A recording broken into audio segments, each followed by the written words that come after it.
এই বন্দর বিদেশিদের হাতে তুলে দেওয়ার জন্য বাংলাদেশে এক শ্রেণীর লোকের অনেক সমস্যা হয়েছে, এটা ঠিক। তবে কাদের সেই সমস্যা, সেই বিষয়ে আলোচনা করি।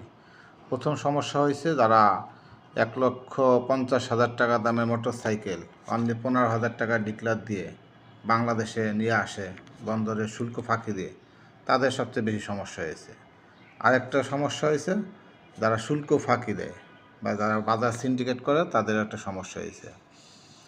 আর যাতে সুবিধা হয়েছে যে সব লোক আপনার বাংলাদেশে আনকমন সাইট থেকে বিজনেস করার জন্য ইম্পোর্ট করতে, বিশেষ করে যারা নতুন লোক বিদেশি পণ্য বাংলাদেশে এনে বিজনেস করার চেষ্টা করতে, যেমন তাদের অল্প বিনিয়োগ, যেরকম আলিবাবা বা অন্যান্য কোম্পানি থেকে অল্প অল্প পণ্য বাংলাদেশে এনে যারা রিটেল সেল করত, সেই সব লোকগুলার কিছুটা সুবিধা হয়েছে। তারা আগে এই পণ্যগুলো খালাস করতে পারতো না, বিভিন্ন অজুহাতের কারণে তাদের এই পণ্যগুলো আটকে যেত।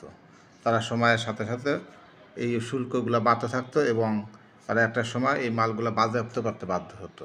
তারপরে যেরকম শিশু খাদ্য, এই খাবারগুলো অনেক সময় দেখা যায় সিন্ডিকেটের বাইরে অন্য কেউ যখন ইম্পোর্ট করতো, তো তাদেরকে সময় মতন এই মালটা ডেলিভারি না দেওয়ার কারণে ডেট এক্সপায়ার্ড হয়ে যেত।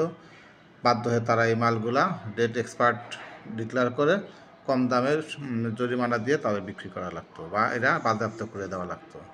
তো এই ধরনের একটা সমস্যার কারণে বাংলাদেশ বিদেশিদের হাতে এই বন্দর তুলে দেওয়াটা আসলে খুবই যৌক্তিক।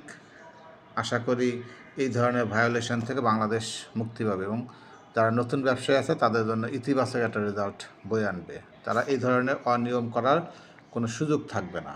তো যারা সিন্ডিকেটের বাইরে আছেন তারা বিষয়গুলো বোঝার চেষ্টা করেন, আর সিন্ডিকেটের ভিতরে যারা আছেন তারা আসলে কখনো এটা বুঝবে না।